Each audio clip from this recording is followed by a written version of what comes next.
أعوذ بالله من الشيطان الرجيم.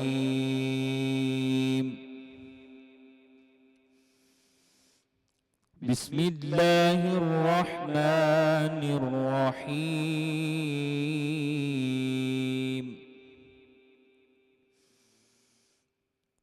والضحى والليل إذا سجى ما ودعك ربك وما قلى وللآخرة خير لك من الأولى ولسوف يعطيك ربك فترضى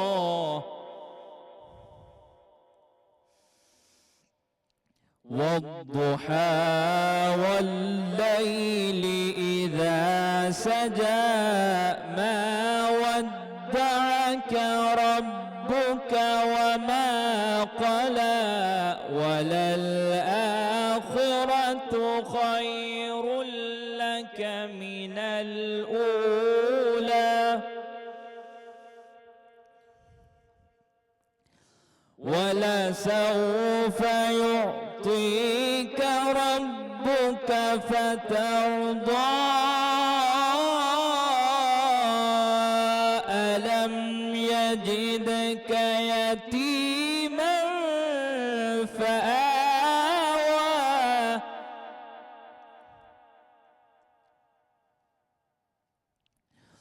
ووجدك ضالا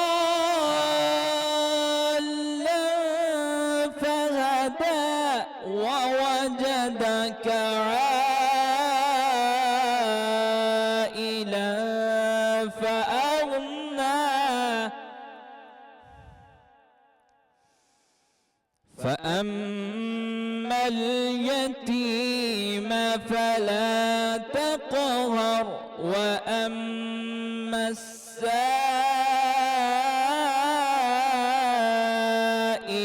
فلا تنهر وأما بنعمة ربك فحدث صدق الله العظيم. Sadaqallahul Azim, Jazakallah. Thank you so much, Qari Muhammad Umair Asif Sahab, for the wonderful recitation of Holy Quran. A'udhu billahi minash shaitanir rajeem. Bismillahir Rahmanir Rahim. Qala Rabbi shrah li sadri wa yassir li amri wahlul uqdatam bil lisani yafqahu qawli. Astaghfirullahi Rabbi min kulli zambin wa atubu ilayh. Assalamu alaikum and a very warm welcome to everybody who's tuned into PTV World and are watching our Ramzan Pakistan dedicated Iftar transmission. I happen to be Shahzad Khan, and with me very sorry, I'm really lucky that I've been joined by my very well-learned colleague who happens to be Miss Hajra Satti. Hello Hajra, Assalamu alaikum. How are you feeling today? Walaikum assalam. Thank you so much for introducing me. Ramazan Mubarak to you. And the way you recited the words, and I think that reminded me of the story, because there's so much going on within the tabs of our brain, of the story of the Prophet Musa alayhi salam. And Prophet Musa is the most mentioned prophet within the Quran. Allah Ta'ala calls him one of his best servants to grace this earth. And the story is so profound in its essence, and it reminds me that how essentially Prophet Musa alayhi salam is also a human. So when Allah subhanahu wa ta'ala asks him, when he kills the men of the Pharaoh, because they were putting so many oppression and they were brutally terrorizing the population of the Hebrews and the slaves of population of the Pharaoh, and he killed that guy, and he went away and he ran to and came to the Midian, where Prophet Shuaib alayhi salam accepted him, embraced him. He was the high priest of that town, and Allah subhanahu wa ta'ala then orders Prophet Musa alayhi salam to go back to the Pharaoh and establish yourself as the prophet and preach them. And he was so afraid, and he said that, Allah subhanahu wa ta'ala, I'm really afraid. And then in that moment Allah assures him, and this reminds me of such a human motions that we all go, right? There are emotions, moments within our lives when we are really, really afraid to stand up to the authorities, because we believe that they are powerful. But he returns back to Allah, he reverts back to Allah Ta'ala, and Allah confides in him that, you know, he will send help. And then the help came back in the form of his own brother Harun alayhi salam, and Harun alayhi salam taught him and expanded his chest in the form of, you know, preaching him and telling him about the open communication, and how Harun alayhi salam became his support system. And then he went back to the Egypt, he preached about his prophetship. We've seen that how Pharaoh oppressed him because he was talking about the reformation, he was talking about the divine revelation, and that is why prophets faced so many resistance within the communities, within the ummahs in which they were preaching. That is because they were trying to change the social order which had seeped into the elements of Jahiliyyah. True. And this is one of the beauty of the Islam, the stories that Allah subhanahu wa ta'ala preaches in the Quran, and it's not for our entertainment. It is for us to absorb the messages, it is for us to learn and to remove the haze of our soul, which is so blinded by the cacophony of this entire world. Exactly. And in addition to this, you know, thank you so much, you know, for sharing it with our audiences in 46 different countries. But imagine that for people like me and you, you know, imagine that you are actually hosting for the Prime Minister of the country. Imagine that you're hosting for the President of the country, or you're hosting for 40 people in 46 different nations. And every time you're about to go on the stage, there's that one feeling that, okay, please Allah help me, you know, I'm going to go there. So this prayer has always been helpful as well. But while you pray, I think one thing which you really need to kind of feel and absorb is that when you're making this prayer, that Allah is out there, Allah is actually listening to you, and you need to have that firm faith and belief as well. And such is the case with people who actually live within the rural areas of our country as well, and it's because of the fact that they certainly will always pray to Allah Almighty for whatever they want. May it be rural, may it be urban, does not really kind of classify over here, but we always seek help. And while we are to kind of talk about seeking help, there are a lot of people who actually become a wasila for you to come together. Now imagine, I think this is a very interesting anecdote as well, and that is that whenever you are investing yourself into something where you want it so eagerly and so badly, and you're praying to Allah Almighty, what your responsibility is that you really need to make sure that you bring together all the asbab which is available. You know, for everybody, and each and every one of us can actually be helpful to our other Muslim brother and sister, and it does not really matter whether they're Muslim or not, but you really need to lend them a hand of help. So always make sure that whatever you are chasing, may it be a dream, may it be a goal, that you actually kind of look into yourself and think, okay, whatever Allah has given me the capacity, am I going to fulfill it? And if I'm going to fulfill it, then later on I'm going to ask to Allah Almighty that, Allah, whatever was in my hand, I've done it, now it's on to you, please do that. Such is the case with people who are actually government servants over here. Now they are supposed to be out there to make sure that they are helping for all of those institutions which are being constituted by the government of Pakistan, and for everybody who actually works for us to be on Pakistan television and making sure that we justify with our jobs. It is solely the responsibility of those people at the helm of affairs to help whatever institution they are working in. And such is the case of NCRD, which is the National Center for Rural Development, and we certainly quite often talk about, you know, how things really need to transform and change within the rural development as well, or that particular sector. And to speak about it, we're very lucky. First of all, we will have a better understanding of what NCRD does, and we'll talk about all the initiatives that they have taken. We're very lucky that we have been joined by the DG NCRD. He happens to be Mr. Israr Muhammad Khan. Hello sir, Assalamu alaikum, how are you? Thank you very much. Ramadan Mubarak. Ramadan Mubarak. Thank you very much. Same to you. Khair Mubarak. Thank you. Thank you so much, So, sir. sir, we've always seen that, you know, in Islam, from the prophetic era, from the prophetic traditions, that the welfare of the people has always been intertwined within the Islamic system. And it was not just about the Muslims, it was also about the non-Muslim communities. And we've seen the kind of the state that Holy Prophet Hazrat Muhammad sallallahu alaihi wasallam established in the Medina. It was a very inclusive state, you know, it protected the minorities. And I think the word minority was not even there at that time. Those were the communities that just populated, inhabited there, right? So how is the state of Pakistan realizing those Islamic ideals and looking after the destitute, the downtrodden, the underprivileged who can't help themselves? Thank you very much. And yes, of course, it is on our part, we feel very lucky that we are in a department where we come to serve the people, and particularly those people who are, you know, as they say, are downtrodden. They live in downtrodden area, they live in poverty, they are low income people most of the times. And in a way, frankly, yes, I myself and my team, we feel lucky sometimes that Allah has bestowed upon us the responsibility that we are going to serve those people. And as far as NCRD is concerned, our major initiative is capacity building of all those government functionaries and non-governmental functionaries and community people who are serving the communities, particularly in rural areas.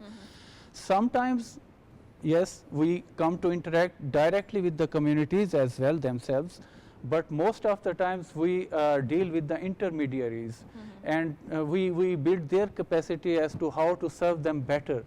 So when we, very sorry sir, to have a better understanding, when we talk about the intermediaries, are we talking about the local government over there? Exactly, not only the local government officials, but all the line departments, for example, social welfare department, health department, education department, so all those departments of the government, as well as intergovernmental or non-governmental bodies who are working into the There's the districts. reason, sir, why I'm smiling, because this conversation just got very interesting as well. So while we are over here, while speaking of NCRD, I'll come back to that point which I just came across. Let's talk about, you know, how do you think, because after 18th Amendment, we do see how these provinces get their own control as well, and then you being over here in the federal. So how does that work? And do you think that it is more challenging to kind of functionalize all your resources wherever you may want? In some way, yes, it is challenging, but you know, over the time things have settled down, because you know, provinces do their own job, their own work for their own communities, but then there needs always, there is a need of collaboration, there is always a need of coordination. So we, sitting in the federal government and in the center, which is national center, we do the coordination job. Okay. Whatever new initiative, not only within the country, but outside also, when we come to know such initiatives, this is our job to coordinate with the provinces to apprise them of those new initiatives which have been successful, as we call them success stories, you know, replicable good examples in other countries, in small countries, not into the developed countries. Sir, I'm going to come back to this as well, because we need to go out towards Asr prayer break as well, and when you come back, I will certainly pose this question to Israr Sahab over here, who happens to be the DG NCRD, whether when we speak about, you know, all of those success stories that we get, do the provinces actually are they willing, are they welcoming, are they not, you know? So let's talk about all of these challenges that they might face, you know, sitting within the national center as well.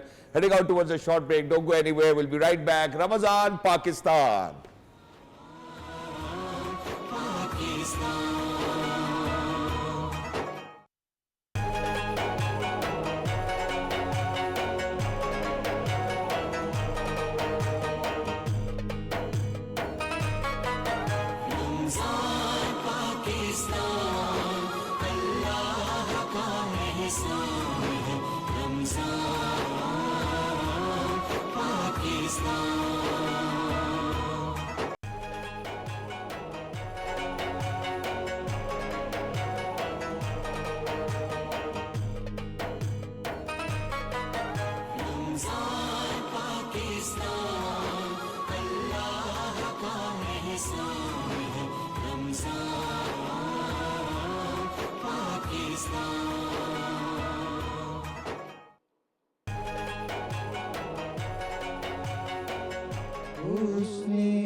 कोई मिस्र में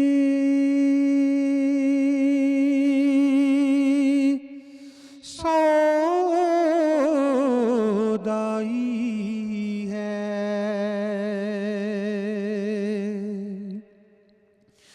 हुस्न यूसुफ का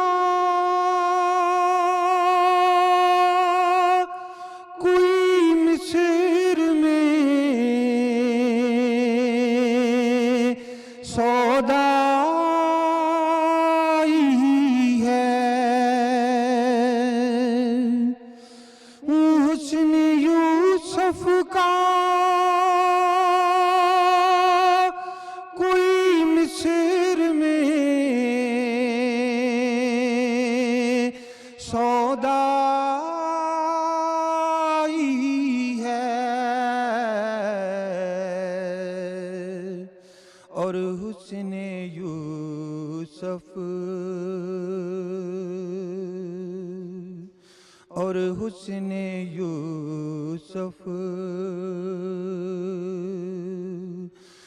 तेरे जल्मों का तमाशाई है। गम महक उठे यादों ने जिला पाई है। गम महक उठे यादों ने जिला पाई है। उनकी तस्वीर, उनकी तस्वीर मेरे दिल में उतर आई है। दिल में वो, ज़हन में वो, आँखों में नक्शा उनका कितना आबाद, कितना आबाद मेरा गोशाए तन्हाई है।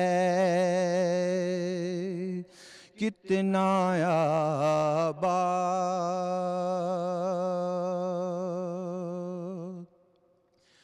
बुए गुल खुद ही चली आई है मिलने हमसे।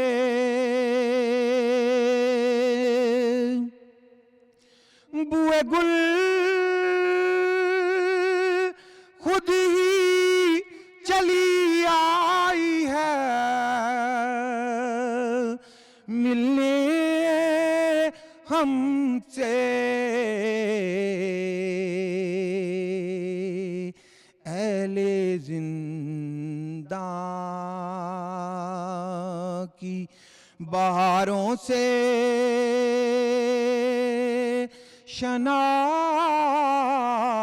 शनासाई है। अहले जिंदा की इसको बहलाऊं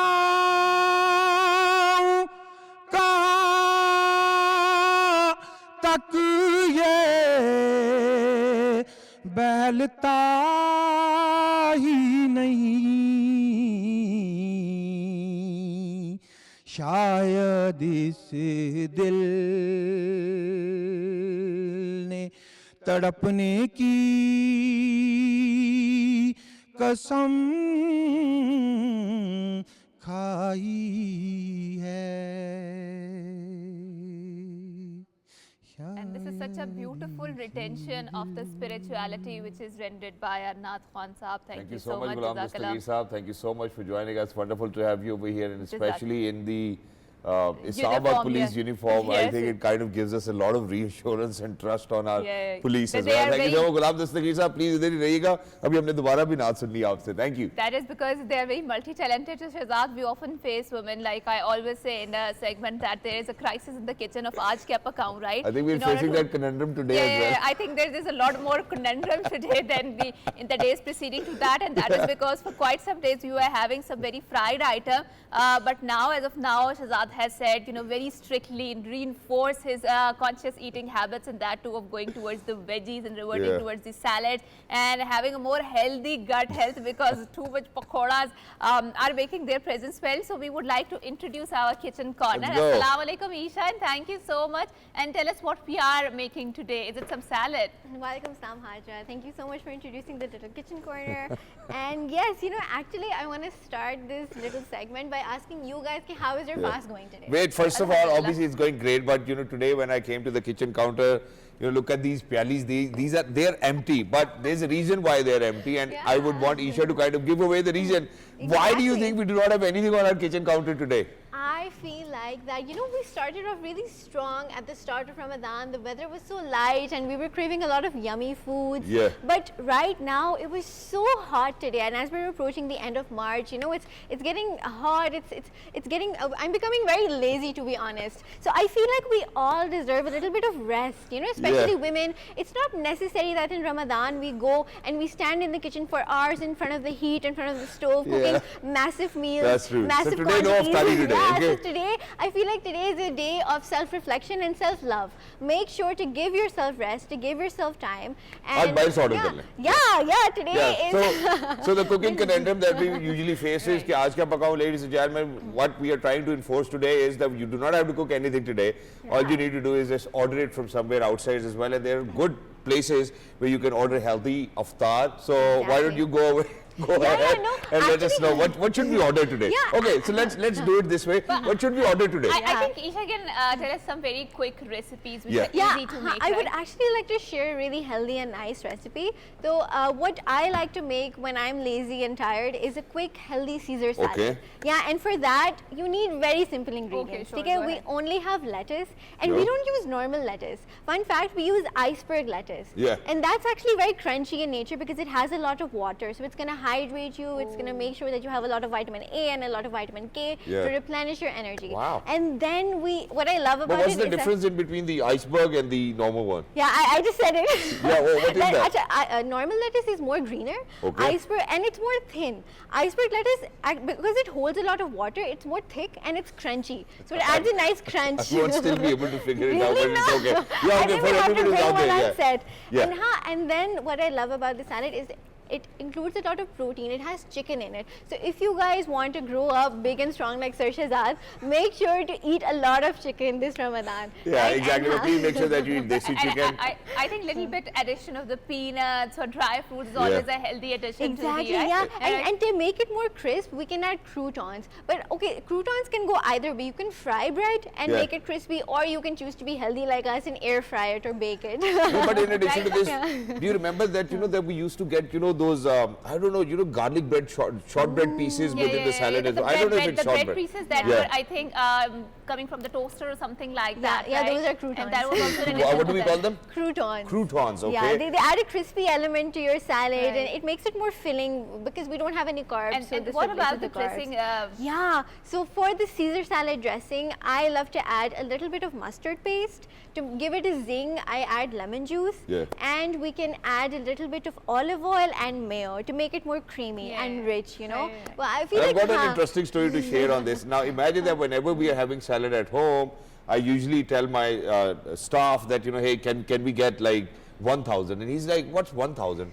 So, and then later on, my daughter comes in, she's like, Daddy, are you talking about 1,000 Island? I was like, yes, talking about 1,000 Island. But okay, just to solve this conundrum, आज क्या मंगाऊं मैं?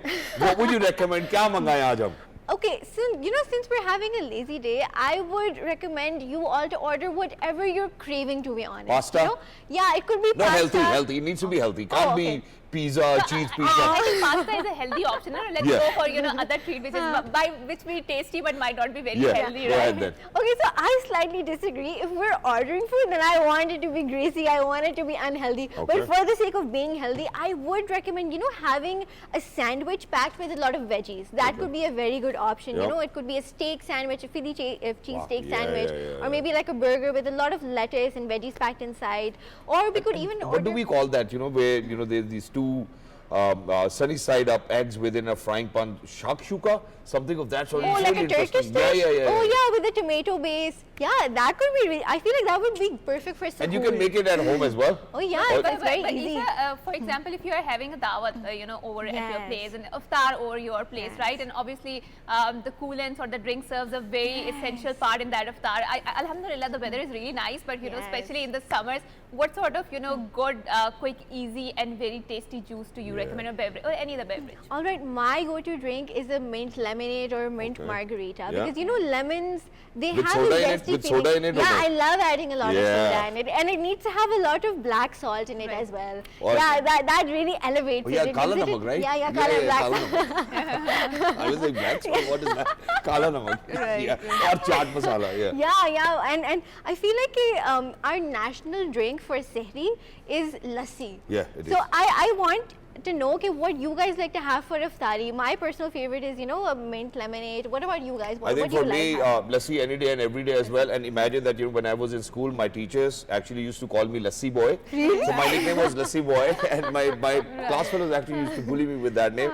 Never really actually did anything to me. But why they would call me Lassi Boy? Because I used to drink lassi every single day in the morning very nice with beverage, breakfast. yeah. But when I used to reach school, I would sleep. Because lassi has this power of, I don't know why, but it can put you to sleep whenever you go to have lassi. Yeah, it's very rich. It has a lot of, I think, protein and a lot of fats mixed Roti into it. though, I don't know. But I mean, Very fatty. Same version. When if you go to Arab or Turkey, you would call it ayran, right? And it is Yeah, a yeah. very thicker version of Yeah, the yeah, lassi. Yeah. And Laban. Yeah, I think we Laban talked is about not it. Arabic version Yep. of it. So in Turkey we call it the ayran, right? Ayran. Yeah. So it's more thicker form of the lassi, and it's also sort of their national drink. So they eat it with the shimik, and I think this is why they, because of that coolant properties in them, so they survive the very scorching heat there. But Isha, I would also want you, because we are often focusing on the aesthetic sides of that whenever we are Yes. presenting the iftar, right? And especially whenever we talk about the drinks or the coolants, right? So what sort of aesthetic sides would you recommend for the recipe? All right, so I would recommend something with a lot of color and a lot of flavor, Yeah. So you can use dates, you can you can make a date shake, and I think that is so perfect because people who want to avoid sugar, Yeah. it's a perfect thing for them to drink. Or you can, to give it color, you can add strawberries into it. Yep. Abhi strawberry season was here, and I feel like mango season is very far away, but I'm craving a lot I of think it's mangoes. just near now, man. Yeah, It's 34 degrees away in Islamabad exactly. even And today. since we still have oranges, you can actually just make fresh orange juice. I love orange juice, and I feel like Exactly. it's a great alternative for lemonade as well. So thank you And- so much, Isha. Yeah. For letting our audiences know कि आज क्या मंगाऊं, solving the conundrum of आज क्या पकाऊं, and for everybody who's out there, thank you so much, Isha, No problem. for your wonderful tips as well. For everybody who's out there, ladies and gentlemen, we need to head out towards the short break. We have some more guests over here in the studios. The DG NCRD is still with us. We will continue with our conversation after a short break. Ramzan, Pakistan.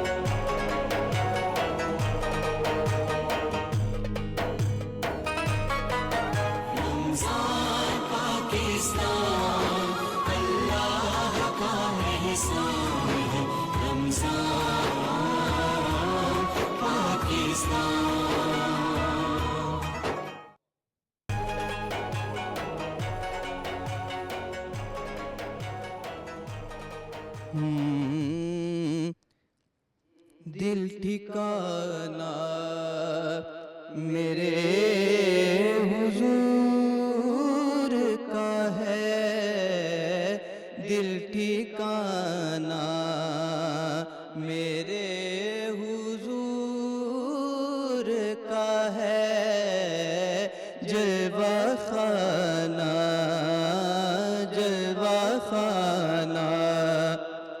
मेरे हुजूर का है, दिल ठिकाना हर ज़माने की आप रहनुमा ज़माने की आप रहमत है, हर ज़माना मेरे हुजूर का है, हर ज़माना मेरे हुजूर का है, दिल ठिकाना। नेमते सब वही खिलाते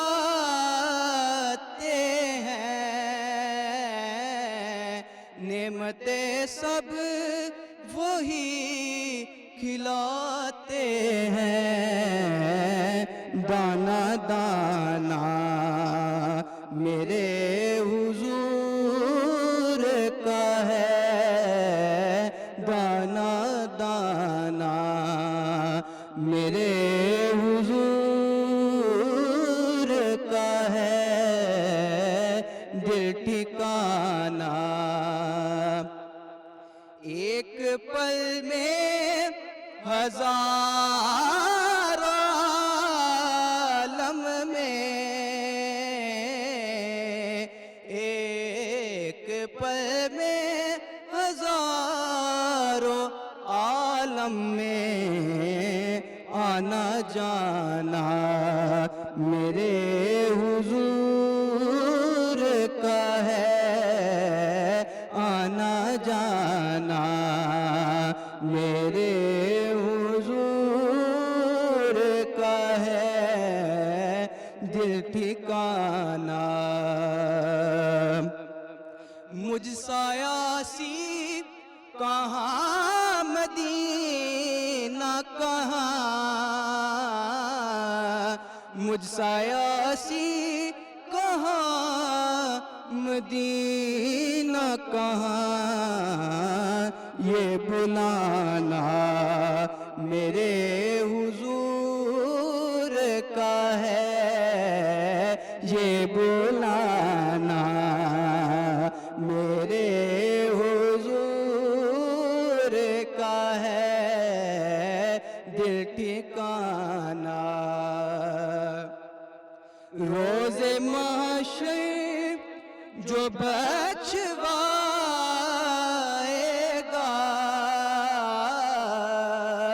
रोज़े महशर जो बख्शवाएगा, वो बहाना मेरे हुजूर का है, वो बहाना मेरे हुजूर का है, दिल ठिकाना। जिन पे उतरी है आए तत्हीर, जिन पे उतरी है आए तत्हीर, बस वो घराना मेरे हुजूर का है, दिल ठिकाना, दिल ठिकाना मेरे हुजूर का है, जलवा खाना, जलवा खाना मेरे हुजूर का है।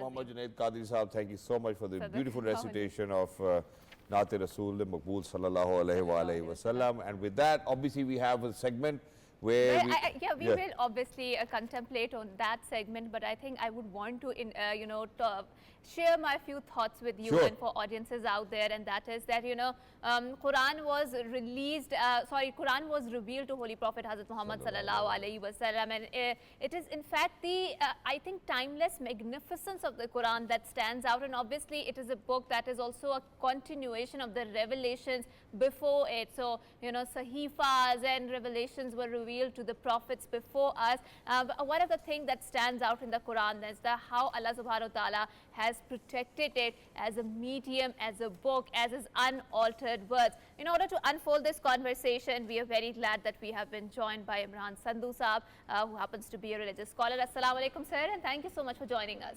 Walaikum assalam wa rahmatullah. Sir, wonderful to have Ramazan you. Mubarak to you, sir. Wonderful to have you over here, and alongside you, we're very lucky that we will be, since we are talking about Quran, and you know, not just that, the attributes, the miraculous attributes of Quran, we will be talking about our education systems as well. And to speak about it, we're very lucky that we've been joined by Mr. Asif Malik. So thank you so much for joining us. Wonderful to have you over here. And to get our conversation started with Sandhu Saab. So Sandhu Saab, let's get started with Zalikal Kitabul La Raiba Fihi Hudal Lil Muttaqin. I think that's where I would want to get started with. Yes, so thank you for having me today, and it is the first time I think in Ramadan that we are sitting Coming together. And that's good that we are talking about Kalamullah. Alhamdulillah. So we Muslims, as Muslims, we believe that there are 4 books, right? Zalikal Kitabul La Raiba Fihi Hudal Lil Muttaqin. The 4 books are Zubur, Tawrat, Injil, Quran. and then the Quran. First Zubur was revealed, then Torah was revealed, and then Injil was revealed, and at the last book, the last book that has been revealed and would be the last book, there's going to be no book after this book. It is That's one miracle. Khatamul Kutub as well and Khatamul Kalam as well. There's going to be no Kalam in whatsoever form or manifestation that would come to the humanity. Prophet Muhammad, peace be upon him, sallallahu alaihi wasallam, was the last messenger and the prophet to the mankind. He's Khatamun Nabiyyin, and this book is the last ever book that would be revealed to the mankind. And this book has been revealed from the Lawh-e Mahfuz, where all the books, that is known as Ummul Kutub as well, Ummul Kitab as well, Lawh-e Mahfuz, was revealed to the first, the first sky, the first sky in the month of Ramadan, Shahru Ramadan alladhi unzila fihi al-Quran. So, and then it was revealed onto Prophet Muhammad's heart through Jibreel, and sometimes directly in 23 years as the incidences unfolded and as there was a need. So it was revealed. So in the 23 years, Prophet, peace be upon him, went across so many different conditions, sometimes political conditions, sometimes social conditions. He forebore the boycott Shayb Abi Talib. He went into Hijra, and then he started the dawah in Makkah, and then he came as the unified leader in Medina. Right. So the Quran was revealed slowly, addressing all those issues that were there at that time. Idolatry was there. Right. So the thing about Quran is it was revealed as the speech of Allah. We Muslims believe. I'm just going to stop. Take it. Then you can ask a question. We Muslims believe that Quran is not only Kitabullah. It is Kitabullah, Yes. like other books. But not only. But not only Kitabullah. It is Kalamullah as well. The other 3 books were Kitabullah. They were revealed as tablets, in written form. But Quran was not revealed in written form. Rather, it was revealed as Wahi. True. The other 3 books are the interpretations of their prophets. The book was from Allah, and it was written as tafsir from the prophet. But this book, as we speak, is not only Kitabullah, like it is written in Lawh-e Mahfuz, but it is the same imprint in Arabic language. Absolutely. That was revealed to Prophet Muhammad, peace be upon him, sallallahu alaihi wasallam, and it is Kalamullah. And there's another interesting thing that I will tell. Kitab is makhluk. It is created. but kalam is the attribute of the of who is talking, who is speaking. So Quran is not only Kitabullah, it is also an attribute of Allah subhanahu wa ta'ala, it is His kalam. But Sandhu Saab, very quickly, I would want you before we wrap up this segment, and that is that please tell us the significance of Quran, which is also called the Furqan, you know, the divider of good between the good and the bad, right? It is one of its also name and the attribute, and like you mentioned, it is the unaltered voice of Allah subhanahu wa ta'ala. Quran has various names. It is also Quran, it is also Al-Hadith, it is also Kalam, it is also Al-Furqan. So Quran is very straightforward in revealing what is truth, what is haqq, what is reality, and what is falsehood and just a story. So Quran, this is another miracle of Quran, that Quran has been there for the last 1400 years, giving the same message that this is batil and this is al-batil and this is al-haq. Al-haq means there's difference between truth and reality. True. You know, suduq or sidq is truth and al-haq is reality. Reality is much deeper than the truth. Anything could be true. What Shaitan was saying is truth. You know that I'm giving an example that I've been created from mud, from fire, and Adam was created from mud. This is true, but this is not al-haq. Yeah. Right. And You know, al-haq is? And al-haq is that everything that Allah wants is al-haq. Right, and Alhamdulillah. thank you so much for so beautifully wrapping it up. Sandhu Saab, thank you so much for shedding light on a topic, you know, which is very closer to our heart. And as Shahzad, I would want you, because, you know, I keep on talking about this thing, and I think every year during the Ramazan, I take some sort of the research work. I, you know, sometimes engage in the deliberation upon the seerah, and sometimes I engage in some sort of research work to enhance my knowledge about the Islam. But, you know, as I age and as I gain more knowledge and more wisdom about certain sort of the things, you know, I'm just put to shame by Allah subhanahu wa ta'ala that, you know, Allah subhanahu wa ta'ala is such a magnificent creator, al-Malik of ours, that, you know, anything is possible. He just says kun fayakun and it happens. And this is the beauty of particularly the Quran, particularly of the Islam, and that is why Allah Ta'ala subhanahu wa ta'ala says this timelessly again and again. You know, it happens that, you know, Allah is on the magnificent throne, and we have seen that, you know, this physical world, Quran says again and again that this is just you know, a thoka, a sarab or a mirab, it would call it, right? Which is why, Hajra, you know, I would want to kind of share, you know, from Surah Al-Haq, you know, verse 41 or 43, which actually says, Right. It is not the prose of a poet, as you claim, yet you hardly have any faith, nor is it the mumbling of a fortune teller, yet you are hardly mindful. It is a revelation from the Lord of all words. And that's exactly what we Absolutely. spoke about just yesterday within our education system, whether how Qari Right. Sahib culture really needs to be kind of looked into, whether how the curriculums really need to include all of our religious studies, the meaning of Quran, what it interprets as well, which is why we're very lucky that we have Asif Sahib, but we have some other amazing guests over here, which we would like to introduce. So first things first, please go ahead, introduce yourselves, young chaps. Good evening. My name is Wazir.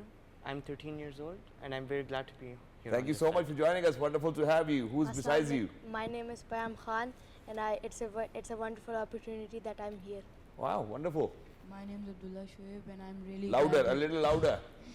My name is Abdullah Shoaib, and I'm really glad that I'm here and Alhamdulillah. participating. And My name is Mohammed Sahi, and I'm 14 years old, and I'm really glad that I'm participating into. thank you this so much for joining us. Now imagine Sir Asif is over here. He's going to speak about education and how we really need to kind of make sure that we make concerted effort towards educating our youngsters. You guys are youngsters. Now if we are to talk about your Qari Sahib in particular, let's do it this way. Does your Qari Sahib actually teach you at times that this is the meaning, this was the waqia of Hazrat Shoaib alayhi salam, Hazrat Adam alayhi salam, Hazrat Musa alayhi salam? Do you come across these stories and narrations? How many of you have come across these narrations or stories? I have not come. Never? What about you? In school only. In school, no. My Okay. Qari Sahab. Your Qari Sahib tells you Qari Sahib is doing a great job. What is the name of your Qari Sahib? Ilyas. Ilyas bhai, thank you so much. I think that's the kind of work that really needs to be done and parents really need to be appreciated. What about you, bete? My Qari Sahab doesn't, but yes, in school I do get taught. You in school, okay. Now I think it's about time that we come to Asif Sahib. So Asif Sahib, in school we go, there's mathematics, there's physics, there's geometry, there's everything, there's algebra, but there's no religion in school. Why? Actually, thank you very much for calling me here, Shahzad. Patronize, right? I think It's glad to be here on this wonderful platform and with these future kids of Pakistan. Actually, it is not the fact that religion is not in curriculum and schools, but especially for the last couple of years, government have taken very drastic initiatives to include Quran and certain parts of the Islamic teachings into the curriculum. Right. So the only purpose was that we were moving a lot in scientific innovation, then scientific research and scientific education, mathematics, and all that. But actually, what we were missing was the personal development of our students. We were producing graduates in engineering and medicine and all other fields, but the actual purpose of education was not being served. True. And that was to develop humanity. True. That was to develop those soft skills that our religion has taught us.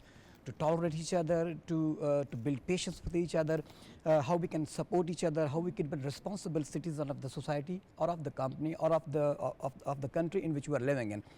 As we say that it is not late, but it is late at the same time. But now the government and other even certain what do you call it? Even with government schools, I've seen they take religion very seriously as well. There'll be Islamic classes and teachers will come in. I think what Shahzad is trying to say, and I do get his point because it is a very relevant point, and I would like to rephrase it that Asif Saad, that Islam is there, obviously Islamiyat is being taught, but as a Muslim, how do we navigate it with the modern times, right? How do we make sure that our religion, because we do see that there is a dominance of the liberal culture out there, right? How do we counter it? Because there's so many beautiful traditions and there's such a rich literary heritage of Islam within that. And a lot of people, who are detractors, they say that, it's not modernized, it's not up to date, How do we navigate being Muslims and in an enlightened manner, in a sacred manner, in a manner that is more God consciousness within that religion? The most Remember important, how our grandparents would always share yes, exactly. I got your religious point. stories I with got us. your point.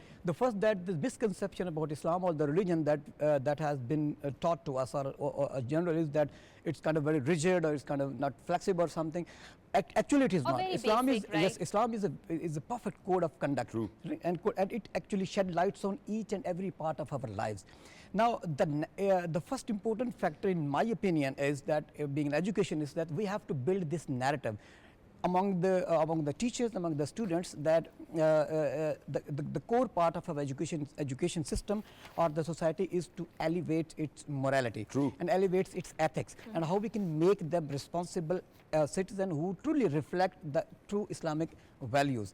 That's when we have to build this narrative, and it is a very, very collective effort. And thank you so much for saying that that you've mentioned that it needs to be a collective effort. So we have the young lord of Pakistan, alhamdulillah, over here amongst us as well. So I'm going to come back to you as well. I'm going to ask you.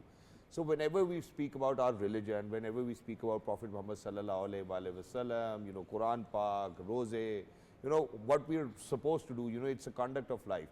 Do you think that you are always interested and inclined towards learning about your religion, or you're not? So let's be very honest, so that we can think about ways where how can we actually get the interest of children so that they can learn better. What about you? Me personally, the desire of religion has ended. I mean, nobody's interested these days. Okay. They don't want to learn more, they don't want to seek And more. why is that so? Is it because of your gadgets? Is it because of your social media? Or is it because you do not see your parents observing the religion the way it needs to be observed? No, I don't think it's about our parents, but what we learn from the outside world. Because of our phones and many of these social media and distractions, we're not learning about religion, but other So why are you people. not learning? Don't you think that as a Muslim it's your responsibility? It is, but we've been distracted. So But I think as a student, I would that's want he you. being honest though. They made a very valid point. It Yeah. is a very, very kind of a wake-up call Right. for us being in education, is that our young kids have been dragged so away from the actual core values or the Right. core part of our religion that they seem no more interested. True. And who is responsible? I guess this is the So system. let's is listen to responsible. each and I everyone's think version. I would want you, these kids to please tell us about, what do you feel about the education system? What is missing in that education system? So for example, if it is your responsibility to rewrite the education or the syllabus, what recommendations would you give? All of you, please answer one by one. Let's start from you. Yes. Okay.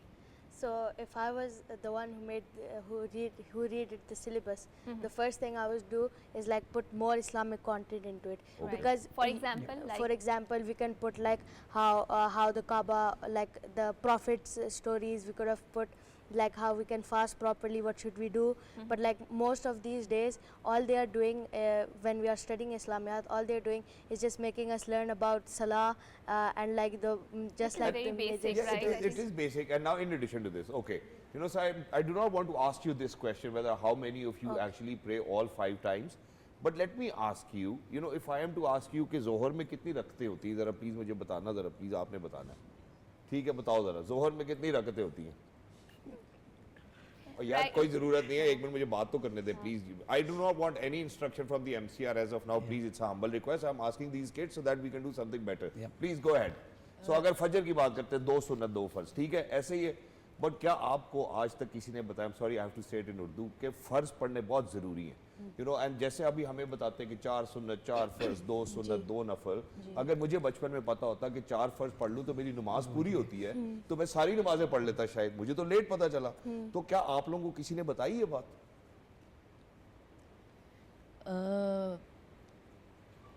It's okay. It's okay. If you want to pass on this question, you can pass on this question as well. Can I answer it? Yeah, you can answer it. So no, I just learned it since you just said it, but I didn't know that if you just prayed your first namaz, then it would all And then count. sunnat, obviously, you know, if you want to do more ibadah, Sunnat you is can like always do that. extra credit. It's not mandatory, it's not wajib, of course. But again, obviously, I think we have broken that, cycle of the questions that we were asking. Again, I would pose the same question to you. So if you were to redesign your syllabus, he talked about Islamiyat, maybe he would want to introduce more prophetic tales into it. What else would you want in there, which interests you and which you feel can make learning more fun? I would personally put translations of Quran and the understanding of Quran, because right now in the schools they are not telling how Quran and is translated. They just tell the Arabic translation and they tell nothing.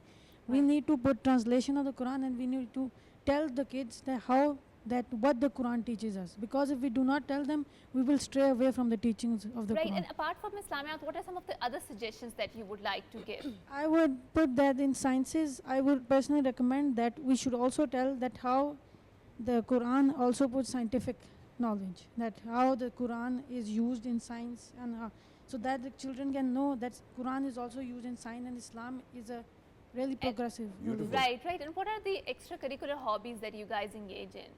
I think extracurricular hobbies, they should be like going to nature and exploring the outside world, so that we can learn about the outside world. Because if we stay in a closed system like it's today, we will not know about the workings of the outside world. Right. And I think the center kid is very quiet, and I want him to answer this question. So, nowadays a lot of people are using mobile, and we have also seen that in education there's a lot of initiative that, artificial intelligence is incorporated into it. So are you in the favor of mobile phones being integrated into your education, or do you want them to be away and you want your creative ideas to flow? As a student, what would you recommend to your maybe teachers or someone who is designing the syllabus? What is your opinion? I guess we could use more creativity in our education, but I think technology is also really important in our lives. Well, how would want that technology to be incorporated into your syllabus in your school, right? Do you want it to be more like books to transition into e-books? How would you want that? And I will give you an example of this. Now imagine that there was a debate contest of schools coming together, and they asked their children to bring their cell phones. Now imagine that at the spot they would give you a topic. You need to use ChatGPT to write the entire thing which you are going to read out and narrate. And I certainly felt proud of the schools who actually did that, because they're trying to teach children how to use ChatGPT. So do you think that schools really need to pick up on technology as well? Yes, I do really think that, because technology is really important, because it's coming in the next years. And I will come back to you now. Now imagine that most of the time this is one mistake that we are doing, and that is that we are consuming all the content which is on social media, right?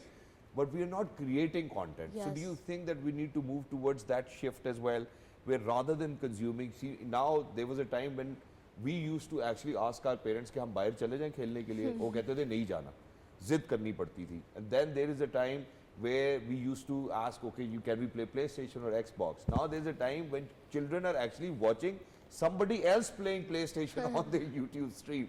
So how do you think that we could actually convert from consuming to creating? You see, if we are consuming all of the time now, we'll have like no room in our brain left for our imagination, which is very important for us kids, because our imagination can help us make new ideas. True. And like if we're just watching other people do it, so like if we go outside and we do that stuff, then like we can also like try to mimic them and try to also become like them. Wow. But I think I would also want, you know, your input to tell us. And so I think I do believe that you're a teenager, right? And I would want you to please tell us, apart from Islamiyat, obviously Islamiyat is important, and if you've told your opinion, what are some of the other changes that you would like to see in your curriculum which you feel are important but missing in your syllabus? I believe that my curriculum is perfectly fine.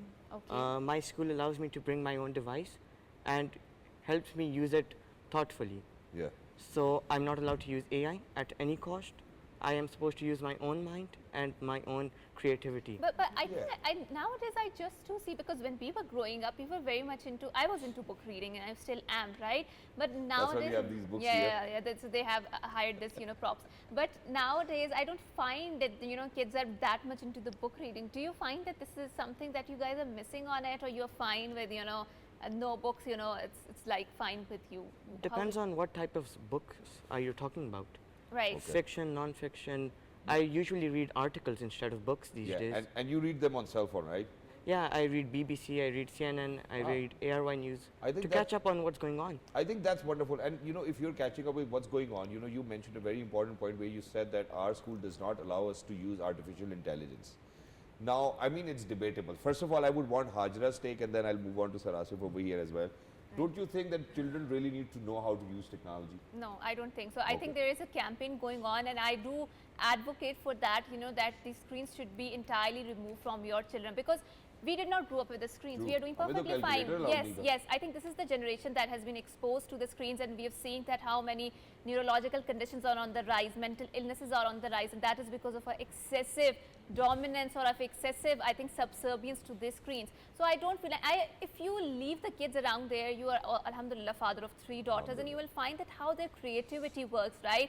You know, they would play with the scrap, they would play with the junk, and they would convert it into such a useful beings. Yeah. But if they're glued to the screens, that creative processes, that creative juices are not going to work inside their brain, you know, and we are depriving them from such an essential element of that creativity. It is our loss, it is their loss, and I think the losses of the generations to come, because, you know, we are exposing them to the harms, to the repercussions that come. Exactly. But Asif Saab, now coming back to you, right?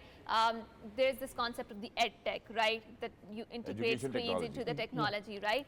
Do you believe that screens should be a part of the children's upbringing in terms of the schools? That is very, very essential. I, being a very progressive and futuristic person, I do believe in that our children, doesn't matter at what age they are, if they are in the schools, they must be exposed to these technologies. But with the liberty comes responsibility as well. Okay. That is very, very important at school and at home as well, that how we can actually moderate the use of technology among our kids.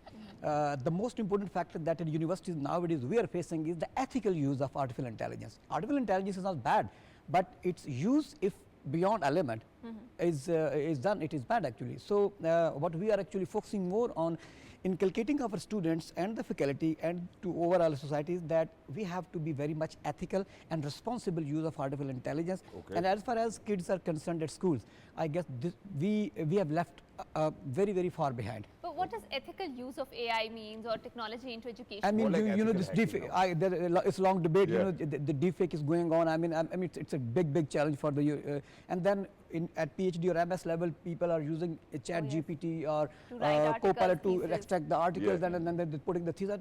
This is not actually the core. This is unethical use actually. Absolutely. You have to use, but mention it. You have to take help, but mention it. But as far as those AI tools are, the unethical uses this is the big challenge for Pakistan. People in our country or in society take space and try to manipulate things to, I mean, there are certain elements behind that, but what I believe is that it should be allowed, but with certain limitations and moderation. But I think this is also important, that which age groups are we targeting? Are we talking about university students? Are we talking about the preschoolers, school-going kids, or the middle school kids? What are we? I Hajra, gave you an example. I started learning English at the class of 6th. Okay. Nowadays, in our receptions, that why we have to let these kids start late? They have to be exposed to the technology at the ages. But again, I said that it has to be very, very responsible use as far as by the parents and the school as well. But one thing very important I want to add, after listening to the talks of the students and how they have been just like lacking behind because of their own fault. In Pakistan, in the society in which we live in, we need to have more social innovation compared to the scientific innovations. And this is a very, very research terms nowadays being used in the world, that difference of opinion or idea is not actually appreciated in our country or in our society. And what we do is that if somebody is coming with a different or novel idea, he just flees to another country. Then, and you might have heard that Pakistani origin scientists have done this, Pakistani origin doctor has done this. Why those doctors and those scientists and engineers are performing in Pakistan? The reason behind that, we have not developed this social innovation system where the differences are accepted. No matter how big innovations you can make, but if you are not going to create an acceptability among the people. I will agree to disagree with this, and there's a reason. Now imagine that for all of those people. But sir, thank you so much for being with us. Lovely to be in conversation with you, and it was lovely to have you over here, somebody who's actually served as a registrar for 4 or 5 different universities. But the point, Hajra, that Sir Asif has raised, now imagine that for anybody and everybody to go abroad and be like, hey, you know what, this doctor has actually discovered this doctor has done this, whatnot. I do believe that other than the social structure, it's the infrastructure which is not available. It's the resources which is not available. It's the research labs which are not available, where you could go and experiment and do what you want to do. Now imagine that we had a computer lab in our school. Oh, yes. I studied in Bahria College, Islamabad, the E8 Naval Complex 1, and we were not supposed to touch those computers. What's the point of having a computer lab if we're not even allowed to kharab ho jayenge? Absolutely, I 100% agree with you. I too believe that we in Pakistan, we are grappling with these very third world, problems, third world country problems, where basic infrastructure is not even there, right? And if we talk about the Western education system, they are not talking about removing the technology, the screen from the young children, or from the toddler's life at all, right? And I think this is a very important point, but we will save that debate for some other day. But now we have been joined by another guest who is going to shed some light on our dietary habits, and he happens to be Shahrukh Khan. He happens to be a consultant nutrition. Assalamu alaikum, and thank you so much for joining us. Ramzan Mubarak to you. Khair Mubarak, Ramzan Mubarak to you too as well. Quite a catchy name that you have, I must say. Yeah, I was about to say that. Yeah. And so, it's a difficult life living with this name. I think absolutely, but Shahrukh, let's unfold our conversation, right? In Ramazan, obviously, we are Pakistanis, we're South Asians, we are Desis, we consume a lot of samosas and pakoras and deep fried items, right? Yeah. And then we end up having some sort of, gut issues. Please suggest some solutions that should be inclusive of samosas and pakoras, at the same time having a healthy food in our diet. Samosa halka sa pakoda ande wala, something like that. You like it? Yeah, he likes it too. Most of them like it because in this age they all love that. So basically, if we talk about the samosa pakora, the alternatives, the healthy alternatives. So the processing method is the ghost or the jinn of the room. So if we change into air frying, or we can bake those items, or we can switch towards the healthy. You can actually have the same thing, but either what do we call it, air fry it, or either bake it. I think it's great. But since children are over here, we have some amazing gift vouchers for you guys as well. What do you guys love to eat in Iftari? Let's go ahead. Let's listen to this. सब मुस्कुराए एकदम से जैसे इफ्तारी का सवाल हुआ. हाँ. I love to eat like desi food. Desi food? Desi food in Iftar. Desi chicken? Yeah, because Western food is not. Desi ghee? Yeah. Oh, क्या बात, पराठे, लस्सी. Yeah. क्या बात है. Because Western food is not the same in Iftar. Because desi food. So no pakoras at all? You don't like pakoras in Iftar? No, I don't like pakoras. Really? At all? Wow, wonderful. How What is it about possible? Samosa, kachori. love pakoras and samosas. Very nice answer. This is what I was looking for. You know, I'm also a lover of. I mean, how can someone say no and to samosa? with jamashiri. And? With jamashiri. It's Wow, wow, kya baat hai. And do you like gulab jamun as well, rasmalai? Yes, it's my favorite. I think we share the same taste buds. Thank you so much for saying that. And with a bit of chili sauce? Sometimes. With gulab jamun? Yeah, with gulab jamun and whatnot. Wow. With So what about you? What do you like in iftar? Yeah, pakoda and samosas. Pakode, samosa, like which the- pakoda? just- Aloo ka pakoda, bangan ka pakoda, pyaz ka pakoda, palak ka pakoda. Chicken ke pakode. Chicken Aloo ke or pakoda, chicken yeah. Yeah. I think you're having chicken ka pakodas these days, right? No, Because you I reminded me that yesterday. Yeah, as well. no, I am not. But you know, whenever you talk about pakoras, I'm reminded, transported Chicken ka back to pakoda. chicken Okay, so pakoda. chicken pakodas, Yes. samosas, Pyaz ke kachoris, Yes. and And fruit like chaat, yeah, fruit dahi chaat. balle, Yeah. chicken wings, Just like the average like Yeah. Western food. and some days burger. Yeah. Okay, wonderful. What about you? I think you like eating as well. Masha, what do you like eating? आलू के पकौड़े कुछ आलू के पकोड़े and कुछ भी और कभी अम्मी से इस बात पे लड़ाई हुई कि आज पकोड़े थोड़े बने मेरी हुई है I think what about you? मेरी भी आपकी होती है। कभी No, not like that. ever always enough? Yeah. She like makes enough for the family. Wow. She's a that- hard that- worker. And That's all. good. So do you want to say anything to your parents? Each one of you. We're going to give you a chance. Whatever you want to say. There's so many things as a child. Now imagine, I think it's almost, if it's 19th Rosa today, it's almost 11 days or 10 days to Eid. I'm anticipating my hug with my father on the Eid day because that's when I'm going to get a hug from my father because we're too shy to ask for it. So anything you want to say to your parents, go ahead, say it. All of you. I love my parents and they work really hard for us and I love them. Oh, wonderful. What about you? I also agree with this because they work really hard for us and we Something need to different, yeah. Something उसने कह दिया, हाँ. Something different. we also need to fulfill their expectations. Exactly. Because so many times we do not fulfill the expectations, but they work so hard for us when we do not fulfill the expectations. So we also need to work hard to. Wow, wonderful. क्या बात है. What about you? Yeah. I love my parents and I love how hardworking they are. They've sacrificed so much for me and like we should live up to their expectations. And I know I don't say it enough to them, but I love them a lot. Wow, wonderful. What about you? I wouldn't be on this set if it weren't for my father. Wow. He told me to come on here and I was a bit skeptical. But in the end, I agreed to him and I'm enjoying myself. And you're enjoying it, and we've got some gift hampers for you as well. Well, gift vouchers on behalf of Cheesiest. We're giving you a voucher. You can go back home and order yourself whatever you feel like ordering, even though we've been talking about healthy eating. But these gift vouchers are for you. Now, let's I come think back sometimes to having, tasty food is fine. But again, Shahrukh, I would want to divert the attention towards you. So, there's always this very fine line that we have to tread between tasty food and healthy food, right? And whenever I'm hungry, I think tasty food comes into my mind, pakoras, samosas and nuggets and all of that, right? Healthy food, apple does not come into my mind. So what do you have to say? This is basically when our parents parenting their children, that's the main problem.